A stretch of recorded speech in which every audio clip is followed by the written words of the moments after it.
Porter des regards sur une année d'engagement opérationnel, tel était le thème du colloque organisé le 22 novembre à Paris à l'école militaire. En 2011, les forces françaises ont été particulièrement sollicitées sur de très nombreux théâtres. Le colloque, placé sous le haut patronage du président de la République Nicolas Sarkozy, s'est attardé sur 3 principales opérations, Pamir en Afghanistan, Licorne en Côte d'Ivoire et Harmattan en Libye.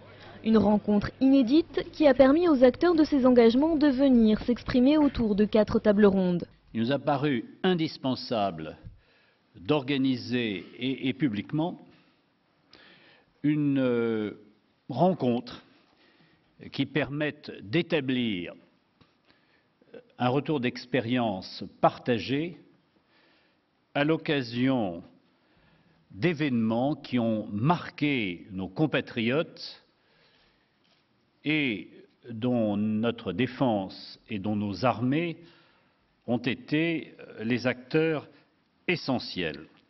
L'occasion, dans un premier temps, de revenir sur le rôle central de la politique française pendant ces conflits. Cette année 2011, qui a été marquée par des bouleversements considérables, les printemps arabes, etc., a permis à la France non seulement d'occuper pleinement son rang, mais de faire progresser une certaine conception très française de l'ordre international.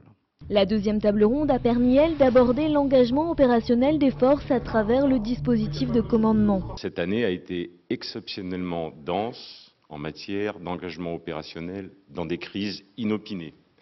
Je crois qu'il y en a eu à peu près une dizaine cette année. Ça nous a conduit à activer 4 cellules de crise de niveau stratégique à l'EMA et ça a conduit les armées à engager plus de 13 000 hommes en opération. Ces théâtres ont aussi validé la pertinence de choix technologiques faits depuis plusieurs années. Nous avons recours à ce que nous appelons les urgences opérations, mais ces urgences opérations sont suffisamment limitées pour qu'on puisse en conclure que les systèmes déployés, au fond, étaient suffisamment prêts et suffisamment flexibles à la fois pour épouser les spécificités des théâtres. Mais ces succès opérationnels ne seraient possibles sans le courage des forces engagées.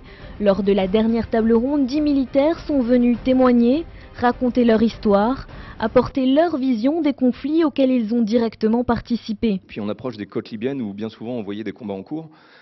Et dans ces moments-là, j'avais toujours un petit passage alarmiste, une forme de peur, appelons les choses comme elles sont, parce que je me demandais ce qui nous attendait. Bien souvent, on était accueillis à l'arme légère, bien sûr, mais aussi à l'artillerie antiaérienne et quelquefois aux missiles solaires. Et puis je me demandais si on avait tout préparé, si on avait pensé à tout. Et ce qui nous a vraiment aidé à tenir sur ces opérations, c'était la joie qu'on voyait dans les yeux des gens. Parce que les gens qu'on évacuait, vous avez vu sur les vidéos ce matin, c'était quand même un petit peu l'enfer à Abidjan. Il y avait une situation sécuritaire qui était quasi nulle. Il n'y avait plus d'eau potable depuis plus d'une semaine. Toutes les banques étaient pillées, il n'y avait plus d'argent, les vivres commençaient à manquer. Donc la joie dans les yeux des gens et les merci qu'ils vous disaient en descendant de l'avion, je vous assure que c'est vraiment ce qui nous permettait de tenir et ça valait toutes les récompenses, toutes les médailles.